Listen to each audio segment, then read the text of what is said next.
Hello বন্ধুরা, তো বন্ধুরা তোমরা সবাই কেমন আছো? আশা করি তোমরা সবাই ভালো আছো, আমিও ভালো আছি, তোমরাও ভালো থাকবে। আর যেসব বন্ধুরা জ্যোৎস্না রান্নাঘর দেখছো তাদেরকে জানাই আমার তরফের থেকে আন্তরিক ভালোবাসা। তো যাই হোক বন্ধুরা, দেখো আমি কিছু আলু আর সোয়াবিনের প্যাকেট নিয়ে নিয়েছি। বড় দানার সোয়াবিন 3 প্যাকেট নিয়ে নিয়েছি, আর আমি 5-6টা আলু নিয়ে নিয়েছি। তো আজকে সোয়াবিন কি করে রান্না করব তো তোমাদের দেখাবো। প্রথম থেকে লাস্ট তক এই রেসিপিটা দেখো, আশা করি তোমাদের খুব খুব ভালো লাগবে। তো দেখো, প্রথমেই আমি কড়াইতে জল গরম করে নিলাম, সোয়াবিনগুলো সব দিয়ে দিলাম। সোয়াবিনটা একটু সিদ্ধ করে নেব। এবার একটু নেড়ে নিলাম, নেড়ে আমি সোয়াবিনগুলো সিদ্ধ করে নেব প্রথমেই। তো দেখো সিদ্ধ হয়ে গেছে, জলটাও দেখো অনেকটা টেনে গেছে। এবার আমি সোয়াবিনগুলো ভালো করে ধুয়ে জল চিপে রেখে দেবো। সোয়াবিনটা ধুয়ে নিলে ভালো হয়, এই জন্য 2-3 বার ধুয়ে নিতে হবে। ধোয়ার পরে জলটা চিপে সোয়াবিনগুলো তুলে নিতে হবে। তারপরে আমি কড়াই বসিয়ে দিলাম, কড়াইটা গরম হয়ে গেছে। এবার তেলও আমি দিয়ে দিচ্ছি, তেলটা একটু বেশি করে দেবো। তেলটা গরম হলেই তারপরে সোয়াবিনগুলো বেসনে ডুবিয়ে ভিজে নেব। ততক্ষণ তেলটা গরম হতে থাকুক বন্ধুরা। এবার একটু নেড়ে নিলাম। এইবার দেখো আমি অল্প করে বেসন নিয়ে নিয়েছি, লবণও দিয়ে দিলাম অল্প করে, একটু হলদির গুঁড়ো দিয়ে দেবো, আর একটু কালারের লঙ্কার গুঁড়ো দিয়ে দেবো। দিয়ে এবার জল দিয়ে আমি বেসনটাকে ভালো করে মেখে নেব। ভালো করে একটু বেসনটাকে মেখে নিতে হবে, আর অল্প অল্প জল দিয়ে বেসনটাকে ভালো করে গুলে নিতে হবে। এবার আরেকটু জল দিয়ে দিলাম, বেসনটা এবার গুলে নেব। তো দেখো বন্ধুরা, বেসনটা গোলা হয়ে গেছে। বেসনটা ভালো করে বেসনটাকে ফেটিয়ে নিতে হবে। এবার দেখো যে সোয়াবিনগুলো জল থেকে ছেঁকে নিয়েছি সব বেসনের মধ্যে দিয়ে দেব, চিপে চিপে এরম করে বেসনের মধ্যে সব সোয়াবিনগুলো দিয়ে দিলাম। এবার দিয়ে বেসন আর সোয়াবিনটাকে ভালো করে মেখে নিতে হবে।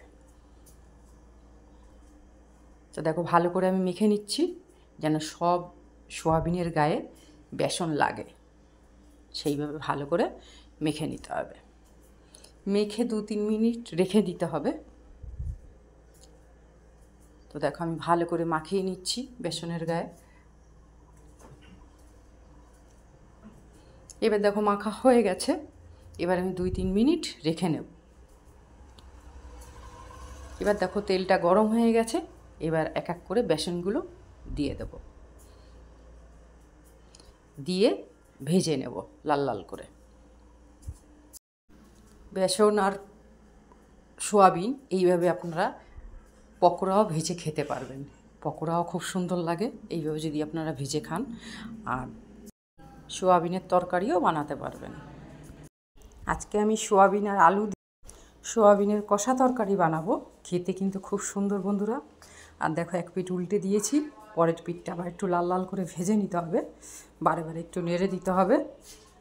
এই দেখো লাল লাল হলেই নামিয়ে নেব। এবার দেখো কি মশলা দেব।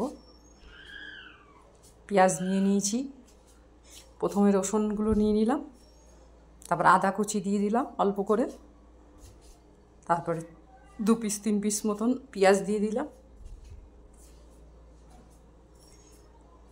আর পেঁয়াজটা কুচি করে রেখেছি সোমবারের জন্য। এইবার দেখো আর কি মশলা দেব। 2-4টে শুকনো লঙ্কা দিলাম, এলাচ দারচিনি দিয়ে দিলাম, জিরে দিয়ে দিলাম। এবার আমি 1 পিস টমেটো কেটে দেব, একটু জল দিয়ে দিলাম। এবার আমি ভালো করে পেস্টটা করে নেব বাটিতে। মিক্সচারে। এবার দেখো সোয়াবিনগুলো দেখো লাল লাল করে ভাজা হয়ে গেছে। কিন্তু সোয়াবিনের কিন্তু পকোড়া খেতে খুবই সুন্দর লাগে বন্ধুরা। সোয়াবিনগুলো তুলে নিচ্ছি। এবার দেখো যে তেলটা আছে এই তেলের মধ্যে আমি সোমবারটা দিয়ে দেবো, অল্প করে জিরে আর 2টো শুকনো লঙ্কা। এবার আমি দিয়ে দিলাম পেঁয়াজ কুচি, একসাথে সব ভেজে নেব। এবার দিয়ে দিলাম আলু দিয়ে এবার একটু নেড়ে নেব। মশলাটাও ভাজা হয়ে যাবে, আলুটাও ভাজা হয়ে যাবে একসাথে। এবার অল্প করে লবণ দিয়ে দেবো, সামান্য পরিমাণ একটু হলুদ দিয়ে দেবো, দিয়ে এবার আলুগুলো একটু ভেজে নেব ভালো করে। তো বন্ধুরা তোমরা এইভাবে যদি সোয়াবিন বাড়িতে রান্না করো, সোয়াবিন তো সবাই ভালোবাসে, আর এইভাবে রান্না করলে মাংসর থেকেও খুব সুন্দর লাগে খেতে। একবার তোমরা ট্রাই করে দেখো। এবার দেখো সব ভাজা হয়ে গেছে সোয়াবিনগুলো। এবার আলুটাও দেখো লাল লাল অনেকটা হয়ে গেছে। আপনারা নিরামিষও যদি মনে করেন সোয়াবিন রান্না করে খাবেন, তাহলে পেঁয়াজ রসুন দিবেন না, তাহলে নিরামিষ রান্না করে আপনারা খেতে পারবেন, খুব সুন্দর লাগে নিরামিষের দিনে। এইবার দেখো আমি মশলাটা দিয়ে দিলাম।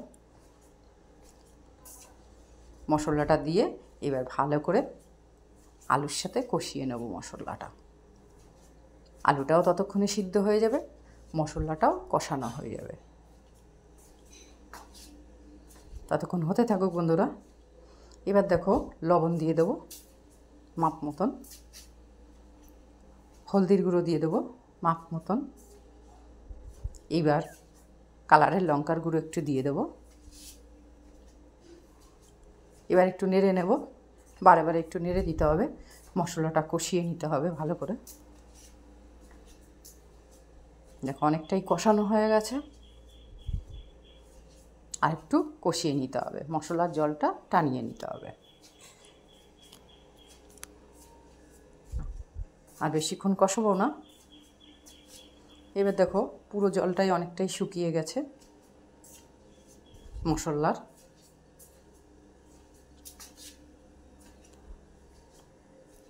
এরপরে আমি পুরোটাই দেখো কালার এসে গেছে, এই দেখো পুরোটাই দেখো মশলার জলটাও টেনে গেছে। এই দেখো মশলা জলটা টেনে গেলেই অনেকটাই মশলা কষানো হয়ে যায়। এবার দেখো যে মশলার বাটির যে জলটা ছিল সেটা আমি দিয়ে দিলাম, দিয়ে এবার একটু নেড়ে নিলাম, ভালো করে একটু নেড়ে নিলাম। এই জলটা দিয়ে একটু কষিয়ে নিতে হবে, জলটাও টেনে গেল। এবার যে আমি সোয়াবিনগুলো ভেজে রেখেছি একটু নেড়ে সেই সোয়াবিনগুলো দিয়ে দেব। এই মশলার সাথেও সোয়াবিনটা কষানো হয়ে যাবে। বন্ধুরা তোমরা একবার বাড়িতে এইভাবে বানিয়ে খাও, আশা করি তোমাদের খুব খুব ভালো লাগবে। আর একবার বানিয়ে খেলে তোমরা বারে বারে বানিয়ে খাবে এইভাবে। এবার দেখো মশলার সাথে সোয়াবিনগুলো কষিয়ে নিচ্ছি, ভালো করে একটু নেড়ে নিচ্ছি।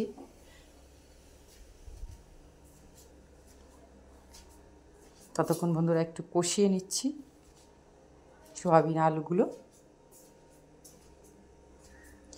সামান্য একটু চিনি দিয়ে দিলাম, চিনিটা দিলে যে কোনো তরকারিতে স্বাদ হয় আর টেস্ট আসে, এর জন্য সামান্য একটু দিয়ে দিলাম।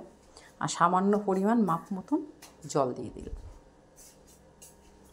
আর বেশিক্ষণ লাগবে না, জল যেহেতু মাপ মতন দিয়েছি, আলুটাও সিদ্ধ হয়ে গেছে। এবার সোয়াবিন একটু ফুটলেই নামিয়ে নেব, আর বেশিক্ষণ রাখবো না। জলটা যেহেতু মাপ মতন দিয়েছি, ততক্ষণ একটু ফুটতে থাকুক। তো দেখো বন্ধুরা ফুটে গেছে, আর বেশিক্ষণ রাখবো না। আর সোয়াবিনের ঝোল রাখবো না বেশি, পুরো একটু শুকনো শুকনো কষা কষা, খেতে খুবই ভালো লাগে সোয়াবিন। এবার আমি গ্যাসটা একটু স্লো করে দেবো, ঝোলটা একটু টেনে গেলেই নামিয়ে নেব, আর বেশিক্ষণ রাখবো না। সোয়াবিন তো সবাই খেতে ভালোবাসে। তো দেখো বন্ধুরা, হয়ে গেছে, আমি গ্যাসটা লিভিয়ে দিয়েছি। এই দেখো, পুরো দেখো কত সুন্দর কালার এসছে। তো বন্ধুরা, তাড়াতাড়ি বাড়িতে ঝটপট করে বানিয়ে ফেলো সোয়াবিন কষা। তো দেখো, এই দেখো সোয়াবিনগুলো আস্তা রয়েছে, আর ঝোলটাও দেখো গাঢ় হয়ে গেছে আর একটু। তো বন্ধুরা, সোয়াবিনের কষা কেমন লাগলো কমেন্ট করে জানাবে, আর সবাই ভালো থাকবে।